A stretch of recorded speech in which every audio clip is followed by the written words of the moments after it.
That's no way for you to live. You are a queen, you are a king, and you deserve more than that.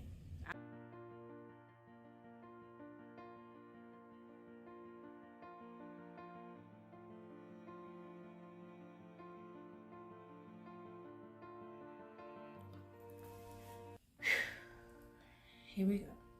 What's up, Calvary? It's Naisha Nicole, and I'm back again today with another video and another Sip and Pour.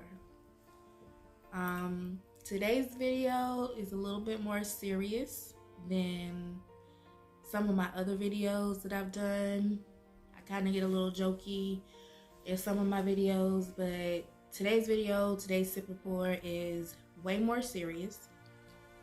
I'm gonna tell y'all my story and my viewpoint of being a domestic violence survivor. I'm struggling with getting my words out and really doing the intro for this because not a lot of people that know me personally know this about me. It's not something that I talk about frequently. So I'm sure this is going to catch them by surprise, but I want to share this not only with them, but with my Calvary, and also anybody else that might watch this video who might be struggling with some of the things that they may be going through and how to tell their story. So I want to make sure I'm sensitive to that, and also make sure that the things that I say are received in the right way. First and foremost, let me say domestic violence comes in many forms. It's not just somebody blacking your eye or pushing you down the steps or putting their hands on you, period. Domestic violence can also be how a person makes you feel, the things they say. It's emotional, it's mental. Domestic violence has many different forms that we don't always recognize, and I decided to make this video because I was having a conversation with my best friend, and somehow or another we came up on the topic of my ex, and her words were, well, you know, he wasn't really putting his hands on you or anything, at least he wasn't abusive. And I had to stop her and correct her, and it made me realize that not too many people know exactly what went on in my relationship. And on the flip side of that, a lot of people don't recognize domestic violence as how you feel in your interactions with a certain person that you love. So that's how this topic came about, and why I'm sitting here today sharing this with you. So before I get into all the nitty gritty of everything, if this is your first time at Time to Queen, make sure you go ahead and click that subscribe button. Make sure you leave me a comment if you're a domestic violence survivor as well, and you feel comfortable with sharing your story. Please feel free to leave it in the comments. My email address is on my page as well. I'm open to listening because sometimes you just need somebody to listen. So Naisha Nicole is here to listen. And kudos to you if you are a survivor as well, because it's definitely not easy. So I don't even know where to start, y'all. For the purposes of this video, I'm gonna call my ex Harry. I've never dated anybody named Harry, so his identity, not that I'm trying to protect him in any way, but for my own peace, we're just gonna call him Harry, okay? So again, with Harry, never experienced a black eye. It's true, he never put his hands on me. However, it was a very emotional roller coaster. And his form of abuse came in the form of gaslighting, manipulation, A lot of times I found myself apologizing for his wrongdoings. And that's abuse. If you don't recognize it, it's abuse. I don't know the Webster or the psychological medical definition of gaslighting, but in layman's terms, it's when somebody builds you up and breaks you all the way down and makes you feel like it's your fault that you're going through the things that you're going through with that person. Harry would lie so bad. And his lies made sense. That was the bad thing about it, is his lies made perfect sense, and it was done in such a way that nobody would ever recognize that it's a lie until after the fact, until the truth came out and it's like, well, damn, Harry lied right to my face. And I'm not crying, y'all. I have a stuffy nose. One thing you will never see me do on Time to Queen is get up here and cry.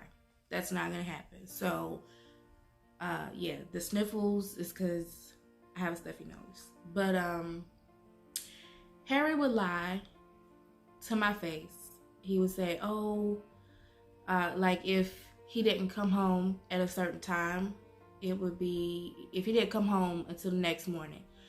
It was raining really bad. You know, I don't like to drive in the rain because I've gotten in a car accident in the rain, and I pulled over on the side of the road for a couple, just to let the rain die down, and I fell asleep. And so that's why I'm just now getting home. Okay, I know Harry got into a really bad accident before he and I started dating. And it was because of the rain. So that made sense, you know. I've fallen asleep when I had to do something. So that made sense. And then when the truth would finally come out, I'd see pictures on the internet, Facebook, Instagram, Snapchat, what have you.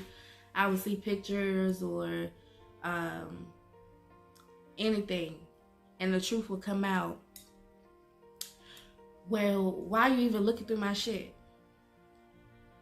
I'm sorry. I thought that was the point of social media, is to look at pictures and everything, and it would just become my fault. There were multiple females throughout the course of our relationship that came to me about different situations, and I would confront him about it, of course. And it was always my fault. So there was this one situation when a female wrote me on Instagram, and she said, are you and Harry still together? Because he told me that y'all weren't together, and y'all don't talk like that anymore, XYZ. I mean, okay. And I just wrote her back, and I told her, yeah, we're still together, very much so. And that was where I left it at, because it wasn't her fault. It wasn't her situation. She was going by what she was told. And this wasn't the first female. So it wasn't like this was, you know, a new situation for me to be in. So I just left it at that. Yes, we're still together, blah, blah, blah. So I confronted Harry when he got home, and I screenshotted the messages, because you never know, it might get erased. So I screenshotted the messages, and I showed Harry what the messages said. And I asked him, I said, so who is this woman? How about who this woman? And it was automatic, 0 to 100. You're always believing what somebody else has to say. Never believe me. Just because somebody writes you something on Instagram doesn't mean that it's true. Why would I even say that? You know what it is between me and you. And by this time in our relationship, this is after we had been together for quite some time. By this time in our relationship, you know, I had very strong feelings for him. I love this man. And I'm like, oh my God, I just accused him of something else. This is where, you know, my psychological state had been broken down in the relationship, and I was kind of hanging on his every word with certain stuff. So it was like, oh my God, I just accused him, not thinking, why are you getting so mad? All I did was show you some messages. I didn't get upset. I didn't yell at him about anything. All I did was show him the messages and ask him who she was. That is 100% not the way you treat somebody that you love. And all I could do was apologize. I apologized because he did something wrong. I don't know if y'all know this or not, but you don't apologize for what other people do. That's not how love works. That's not how life works. So with that situation, I ended up just letting it go. Another situation, I remember we had a very important event that we were supposed to be attending, and he tried his best not to come. I mean, it was everything from I gotta work to I got a family, something I gotta be to. He tried his best not to come to this event, and it was a very important event for both him and I. And he made every excuse in the book. And so finally, I begged and pleaded, I guess, until he finally showed up. And when he showed up, it was, I love you and I would never do anything to hurt you, and I was just trying to surprise you. I'm laughing. I'm just thinking about on the situation, and you don't want to call yourself dumb because it's not your fault. If everybody's watching this and you are a survivor of emotional abuse, mental abuse, it's not your fault. And I look back on it, I'm like, damn, I was so dumb to believe any of that he said. But I wasn't dumb. That was where he made me feel that he loved me. Like, he did things that made me feel like he loved me. Anyway, going back to the story. It was, I love you so much. I wanted to surprise you. I would never miss anything like this. Okay, fast forward a month. I had saw a picture of him out at a party during that had occurred during that. It was a birthday party. I know when the person whose birthday party it was. I know when their birthday is. I know the person too. So I knew dates matched up. I ain't that dumb. And I saw another female in a picture with him, all hugged up, kissy kissy, at this party. And so I asked, I said, oh, I thought you had to work. I thought you had a family event. You told me you were supposed to be trying to surprise me by showing up here after you said you wasn't coming. But no, what it was is you was with your other bitch. And I was never supposed to know this. And again, 0 to 100 real quick. I was the bad person again. Anytime somebody does something that they know is wrong and they make you out to be the bad person in the situation, honey, that's abuse. And you need to run. I know this now. I didn't know this at the time. I thought, I had a stable relationship and me and Harry were working on things. No, things weren't perfect, but, nothing is perfect in any relationship, right?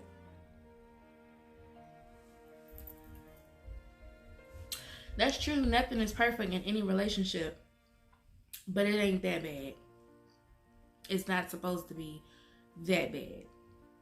There were times when I just felt so low, like I wouldn't even go to work because Harry made me feel so bad about myself.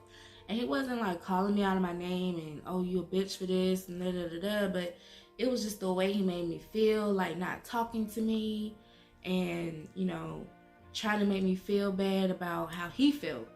He felt bad because I asked him to tell me the truth about certain things. And it turned out to make me feel bad because I love this man and I made him feel bad. So it was just a constant cycle of, I don't even know what the word is other than gaslighting. That's just 100% gaslighting and mental abuse, emotional abuse. He made me feel like I wasn't supposed to do anything that didn't involve him. If it didn't involve Harry, Naisha wasn't supposed to be involved either. I couldn't have a life of my own. My friends didn't matter. Harry moved away, and I wanted to move back to the city that I moved from. And I'm trying to keep things kind of discreet. Again, for my own peace, trying to keep things a little bit discreet. So I wanted to move back to where my friends were. Your friends don't do shit for you. Why do you want to move back to where they are? Mind you, I'm here by myself. Like, I'm in this city by myself. I don't have any friends here. All of my friends stay in a completely different city. He lived in a different city. I don't have any family in this city. Like, I want to be close to people that love me. And you've made it clear that you don't want me to move where you are. But it was just those type of things, like secluding me from my friends and my family, making me feel like me wanting to be with them was something wrong. Those were the type of things that he did. And eventually, I came to my senses. And I don't remember exactly what it was that made me finally say, you know what, this is bullshit. And Naisha, you're better than this. You don't have to sit and endure this. This isn't the way that love is supposed to work. I don't remember exactly what it was that clicked within me to make me say that to myself. But when it did, honey, that light bulb went off and he couldn't stand it.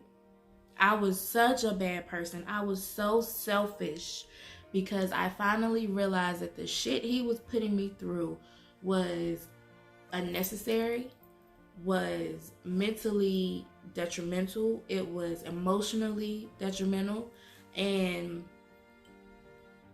he couldn't take it once I realized that. And again, he never put his hands on me, but there were some times I feel like he might have wanted to. And that was one of them, when I finally said enough is enough and you gotta go. I feel like if things had been a little bit, if our situation might have been a little bit different, he might would have put his hands on me. Now, I'm a gas holding, pistol holding sister, okay? So it wasn't gonna be too much of that, but I feel like he might have wanted to. And I can joke about this a little bit now. Again, this is a serious matter and it's not a joking matter, but I can laugh about some of the things in this situation now because I have moved past it, moved on. Harry and I honestly don't speak. We can see each other today and we might say hello, but that'll be about it. So I can laugh at it a little bit now, but yeah, when I finally realized that I was worth more, and that's the place you have to get to. You have to realize that you are worth more. You have to realize the good that's within you. You have to realize that this person has some issues within themselves and it's not your issue. You don't got to deal with it. No matter how much you might think you love that person, how much they may claim that they love you, you don't have to deal with it. And you can walk away. And no matter if it's kids involved, you take your baby, your babies, and you walk away. Because that is what's best for you and your children. And hopefully that person that is putting you through, whatever it is that they're putting you through, whether it be mental abuse, emotional abuse, physical abuse, hopefully they will then take that as a slap in the face and say they need to get themselves together. I'm not sitting here saying that people can't change. People can change. I don't know if Harry's changed or not because, again, we don't speak. But I hope and pray that he has. I pray nothing but the best for him. Nothing but the best. I wish that man every blessing that he has coming to him. I pray nothing but the best for him. But you have to change within yourself. That's really what it boils down to. How do you do that? You realize the good that you have. You realize your worth. You realize all the positive that is within you, and you have to see better day. You have to physically see it. You have to envision it, a better day. And it's hard. It's really hard. I'm not going to sit here and say it was easy for me to walk away from that man. I love that man with all my heart. I thought I was going to marry him. I loved him. And it was hard as hell for me to finally say, no, this is it. Enough is enough. But it makes you stronger to walk away than it is for you to stay and put up with it. It really does. I want you to really, if you are watching this because it's something that you're going through right now and you're just trying to find some peace of mind, Naisha Nicole is here to tell you, honey, you are stronger walking away than you are staying and putting up with the bullshit. So that's, yeah, I'm not even going to sit here and hold y'all on a whole long video. I don't even know how long this is right now. But I did want to finally put that out there, and having that conversation with my best friend a couple days ago just made me really realize the extent of how much I hold stuff in. Talk about it. Even if it's with a therapist, if it's with a good friend, if it's with a family member, if it's with, I don't know, shit, call me. No matter, talk about it. Get it off your chest, because I had to talk about it with my therapist. Because again, I felt low. I had those days where I just felt so low. I wouldn't go to work. I wouldn't get out the bed. I would just sit in the bed all day long. Like, I would get up, take a shower, get right back in the bed. I would get up, go get food, get right back in the bed. Like, that's no way for you to live. You are a queen. You are a king. And you deserve more than that. I'm here to tell you that you do. Even if you don't believe it right now, oh, this is just a YouTube video, no, you deserve more. But that's it for this sip and pour. I done done more pouring than I did sipping this time, but it is a serious matter, and I'm gonna leave some information on the end screen, so make sure that you watch this video all the way through. If you are seeking help, make sure that you watch this end screen, because you deserve it. You deserve to get the help that you need. You deserve to get out. You deserve to be happy. You deserve to be loved the right way, the correct way. You deserve that. But that's it for today, guys. Until next time, it's time to clean, y'all.